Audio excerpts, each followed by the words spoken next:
अपना आगामी चुनाव के चरणों की घोषणा की है। मैं धन्यवाद देना चाहूंगा चुनाव आयोग को, जिन्होंने अपने पूरे इलेक्शन प्रोग्राम को बहुत अच्छे ढंग से पर्याप्त समय देते हुए सबकी, पूरे देश का इतना बड़ा भौगोलिक देश और अलग अलग प्रकार की परिस्थितियां, अलग अलग प्रकार के मौसम, अलग अलग प्रकार के सारे वातावरण के बावजूद भी उनने चुनाव की बहुत अच्छी प्लानिंग की है।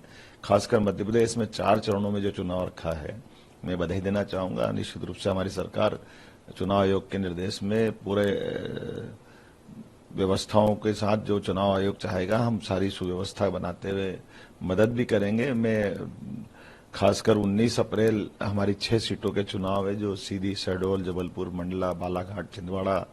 दूसरे चरण में 26 अप्रैल को है, जिसमें 7 सीटें हैं, टीकमगढ़, दमोह, खजुराहो, सतना, रीवा, होशंगाबाद, बैतूल। इसी प्रकार से हमारा तीसरा चरण 7 मई को प्रारंभ होगा, जिसमें 8 सीटें हैं, जो हमारा चंबल का बेल्ट आता है। मुरैना, भिंड, ग्वालियर, गुना, सागर, विदिशा, भोपाल, राजगढ़, यानी मध्य भारत वाला पूरा बेल्ट इसमें आएगा। इसी प्रकार से मालवा का बेल्ट हमारा चौथे चरण में आएगा। इसमें 13 मई को इसके वोट डलेंगे। देवास, उज्जैन, इंदौर, मंदसौर, रतलाम, धार, खरगोन, खंडवा, ये निमाड़ और मालवा का बेल्ट रहेगा। मुझे पूरा भरोसा है चुनाव आयोग के मार्गदर्शन में हमारे अपने सभी मतदाता अपने मताधिकार का उपयोग करेंगे, और खासकर इस लोकतंत्र के पावन यज्ञ में हम सबकी जवाबदारी भी, और चुनाव आयोग ने जैसा कहा है हर व्यक्ति को वो कोशिश करेंगे हर एक व्यक्ति का वोट डले। और आपके माध्यम से मैं अपील करना चाहूंगा कि हर व्यक्ति जिसको इस चुनाव आयोग के निर्देश के अनुसार, जिनने 18 वर्ष की आयु पूरी कर ली है, वैसे तमाम युवा और बुजुर्ग से बुजुर्ग व्यक्ति जिसको जहां जैसी सुविधा मिले, वो अपने मतदान का जरूर उपयोग करें। ये यज्ञ है, इसमें हम सबकी आहुति होना चाहिए। ये 21 शताब्दी का भारत है, जिसमें हम सबका भागीदार होना इस लोकतंत्र के लिए गौरव बढ़ाने वाला रहेगा। मेरी अपनी ओर से एक बार फिर चुनाव आयोग के प्रति धन्यवाद। सर, आपके जो विरोधी हैं कांग्रेस, वो पूरे देश में ताल ठोक रहे हैं कि इस बार कहीं ना कहीं हम अपने सत्ता में आएंगे, मोदी जी को सत्ता से बाहर करेंगे।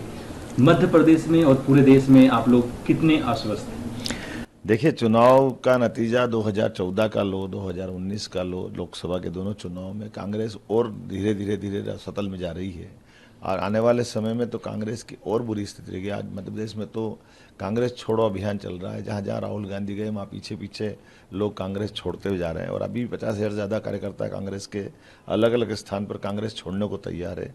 और मुश्किल से अब हमारा 13 मई लास्ट चुनाव चरण है, और आज लगभग 16 मार्च हो गया है।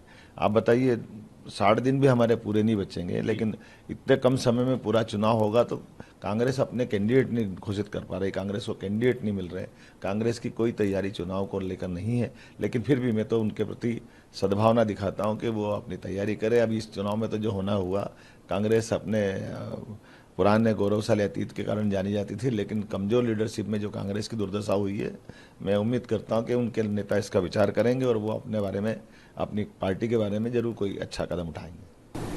सर, एक आखिरी सवाल। राहुल गांधी भारत जोड़ो न्याय यात्रा लेकर महाराष्ट्र में हैं। उन्होंने कहा कि हम 6,000 किलोमीटर हमने यात्रा किया है, और जैसे मैंने कहा है कि कांग्रेस का नेतृत्व की ही कमजोरी है कि कांग्रेस लगातार वो रॉकेट लॉन्च कर रही जो कभी गंतव्य तक पहुंचता ही नहीं है। पहले वो विचार कर ले कि किसको लॉन्च करना है। उनके लीडर जब भी चुनाव आते हैं, चुनाव को गंभीरता से नहीं लेते हैं, उनके कार्यकर्ताओं का मान सम्मान नहीं होता है, उनकी पार्टी के वरिष्ठ लोगों की जिस ढंग से बेइज्जती हो रही है, वो लंबा प्रकरण है। लेकिन मैं तो फिर भी उम्मीद करता हूँ कांग्रेस अपने गिरेबान में झांकेगी और भाजपा से सबक लेगी कि वो कार्यकर्ताओं की इज्जत कैसे करते हैं, चुनाव को कितनी गंभीरता से लेते हैं, और चुनाव के लायक वातावरण बनाने में सरकार समाज की सेवा करते करते जनता का दिल कैसे जीतती, जैसे मोदी जी जीत रहे हैं। मैं उम्मीद करता हूँ अच्छे कामों के भरोसे से मोदी जी फिर इस बार 400 पार, 370 बीजेपी और साथ ही अलायंस के साथ मिलकर के हम 400 सीट जीतेंगे। और प्रदेश के जो आंकड़े आपके इलेक्ट्रॉनिक चैनलों पर आ रहे हैं, सर्वे एजेंसियां जो बता रही है कि अब की बार 29 की 29 सीट बीजेपी को मिल रही है।